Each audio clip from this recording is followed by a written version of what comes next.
1962년 홍콩에서 태어난 주성치는 쿵푸어슬의 이 빈민가 건물이 실제로 그가 어린 시절 살았던 곳을 재현한 것이었을 정도로 그는 매우 가난한 가정에서 자랐습니다. 그래서인지 내성적이었던 주성치는 창밖을 보며 무언가 상상하는 것을 좋아했다고 하는데요. 그러던 어느 날 그는 이소룡의 맹룡과강이라는 영화를 보게 되었고 10살도 안 되었던 어린이 주성치는 이소룡을 우상으로 삼으며 영화를 꿈꾸게 됩니다. 그리고 시간은 흘러 성인이 된 주성치는 배우에 전혀 관심이 없던 절친한 친구에게 상대역을 부탁하며 오디션을 보러 가게 되는데요. 그런데 이 오디션에서 자신은 떨어지고 이 친구만 합격하게 되는데 사실 이 친구는 바로 배우 양조위였습니다. 이후 양조위는 여러 드라마에 출연하며 얼굴을 알리기 시작했지만 주성치는 계속 오디션에 떨어졌죠. 이에 양조위는 주성치가 오디션에 합격할 수 있도록 적극적으로 도왔고 두 사람은 훗날 같은 자리에서 꼭 함께 상을 받자며 다짐했다고 합니다. 잠시 두 사람의 이야기를 위해 20여 년 뒤의 이야기를 먼저 하자면 2005년 홍콩 금상장 영화제에서 양조위는 같이 후보로 오른 주성치를 제치고 나무주연상을 수상한 뒤 최고작품상 발표를 위해 시상자로 무대에 오릅니다. 그리고 수상자를 확인한 후 이렇게 환한 미소를 지었죠. 바로 주성치가 쿵푸어슬의 감독으로서 작품상을 수상하게 된 것이었습니다. 주성치는 양조위와는 달리 7년 동안 단역을 전전했습니다. 이 기간에 그는 어린이 프로인 430 천사기를 진행하며 인지도를 알리기 시작했는데요. 때문에 배우로서 인지도는 거의 없다고 봐도 무방했죠. 하지만 그는 포기하지 않고 늘 이렇게 다짐했다고 합니다. 이렇듯 작은 역할에도 늘 열심히 노력했던 주성치에게 기회가 찾아왔습니다. 그는 1988년 감독 겸 배우인 이수연의 눈에 띄어 영화 병력선봉의 조연으로 출연하게 되었는데 주성치는 이 영화로 금마장 영화제에서 나무조연상을 수상하는 쾌거를 이뤘죠. 이를 계기로 주성치는 많은 작품에서 주연급 배우로 출연하게 되었고 1990년 영화 도성을 통해 일약 슈퍼스타로 발돋움하게 됩니다. 이 영화는 홍콩 박스오피스에서 최초로 4천만 홍콩 달러를 돌파하며 신기록을 세웠고 주성치의 능청스러운 코미디 연기는 그야말로 폭발적인 인기를 얻었죠. 특히 영화 도신에서 주윤발의 이 장면을 패러디한 이 자체 슬로우 모션 씬은 주성치의 시대가 시작되었음을 알리는 최고의 장면이었습니다.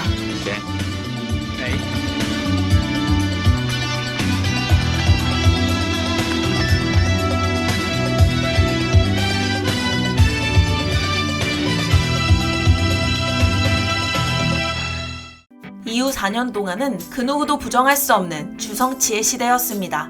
그는 1990년부터 93년까지 도성, 도학위룡, 심사관, 당백호 점추양으로 4년 연속 홍콩 박스오피스 1위를 기록했죠. 특히 1992년에는 1위부터 5위까지가 전부 주성치 주연의 영화였고 뿐만 아니라 이 7개의 영화는 홍콩 박스오피스에서 전부 4천만 홍콩 달러를 돌파하며 2021년인 현재까지도 역대 흥행 순위 상위권에 올라와 있을 정도로 흥행 돌풍을 일으켰습니다.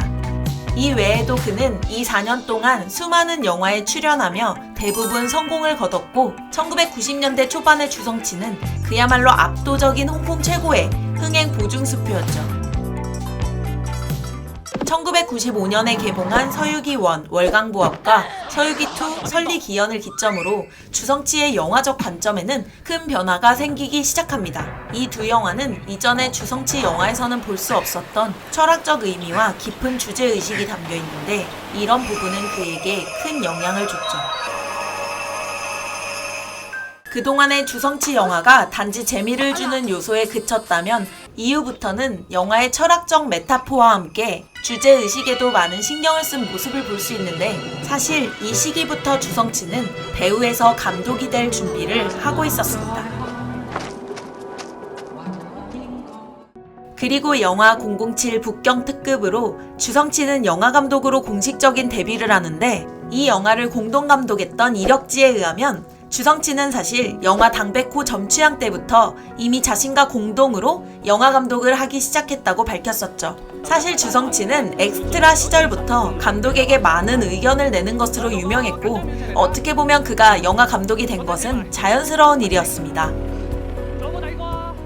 이후 주성치는 영화 식신에서도 이력지와 공동으로 감독을 맡았고, 그는 주연의 감독까지 겸하면서 자신의 영화에 철학과 교훈을 담아내기 시작했죠.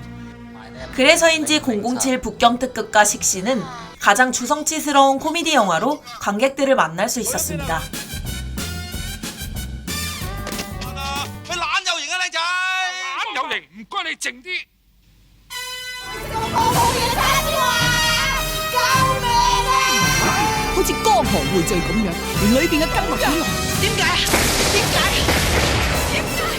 (1999년의) 영화 희극지왕 역시 주성치와 이력지가 공동으로 감독을 맡았으며, 스토리 또한 실제 주성치의 자전적 이야기를 담고 있습니다. 그래서인지 영화를 보다 보면 어느 순간 웃음 속에서 슬픔을 느낄 수 있는데, 진정한 코미디는 슬픈 것이다 라는 찰리 채플린의 말처럼 영화 희극지왕은 완성 단계에 접어든 주성치식 코미디를 볼 수 있는 좋은 작품이었죠. 그리고 2001년 주성치는 영화 소림축구에서 처음으로 단독 감독을 맡으며 홍콩을 넘어 전 세계를 열광시켰습니다. 이 영화는 홍콩 박스오피스 최초로 6천만 홍콩 달러를 돌파했고, 해외에서 개봉한 역대 홍콩 영화의 흥행 순위에서도 1위에 오르며 주성치는 감독으로서 자신의 능력을 완벽하게 증명해냈죠. 뿐만 아니라 그는 여전히 주연 배우로서도 좋은 모습을 보였는데, 이전과는 달리 주성치 원맨쇼의 틀을 벗어났다는 점은 이제는 주성치가 배우와 감독 사이에서 감독으로 좀 더 무게 중심을 옮기기 시작한 것으로 볼 수 있었습니다.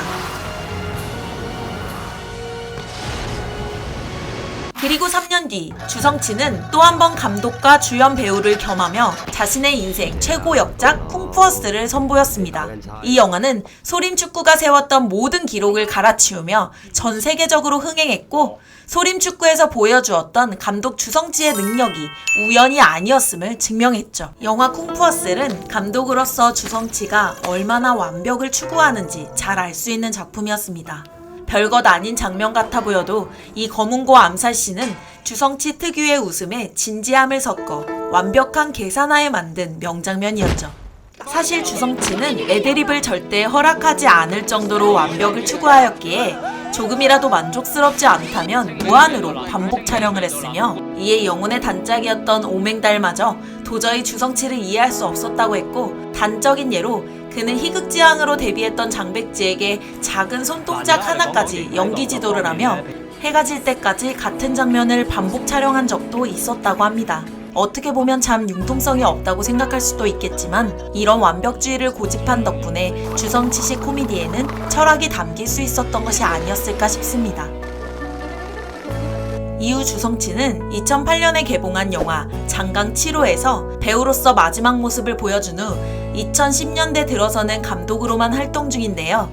2013년의 영화 서유항마편은 감독 주성치의 또 다른 역량을 확인할 수 있는 작품입니다. 처음에는 주성치 영화에 주성치가 나오지 않는다는 소식에 많은 사람들이 실망하기도 했지만, 삼장법사를 주인공으로 내세워 성과 악의 근원에 대한 깊이 있는 통찰을 보여줌으로써 그동안 수많은 작품으로 재탄생했던 서유기 중 주제의식만큼은 가장 돋보이는 작품으로 평가받고 있죠.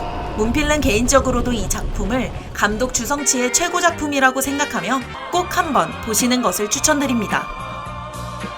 서유항마편으로 흥행과 작품성이라는 두 마리의 토끼를 전부 잡았던 주성치 감독은 3년 뒤인 2016년 영화 미인어로 돌아오며 당시 중국 역대 1위의 흥행 기록을 세웠습니다. 그리고 또다시 3년 뒤 그는 영화 신희극지왕으로 여전히 감독으로서의 건재함을 과시했는데, 한편으로는 이 영화가 자신의 작품이었던 희극지왕을 리메이크한 것이었기에 배우 주성치에 대한 그리움을 불러일으킨 작품이기도 했죠. 주성치는 홍콩 상업영화 메커니즘이 키워낸 대표적인 스타였지만, 그는 단순히 인기 스타로 그치지 않았고 작은 일에도 늘 최선을 다하고 노력하여 주성치라는 장르를 만들어내며 시대의 아이콘이 되었습니다. 지금까지 이 시대 최고의 희극지왕 주성치를 만나보았는데요. 언젠가 배우 주성치를 또 한 번 만날 날을 기다려봅니다. 문필름이었습니다. 감사합니다. 구독과 좋아요는 다음 영상 제작에 큰 힘이 됩니다.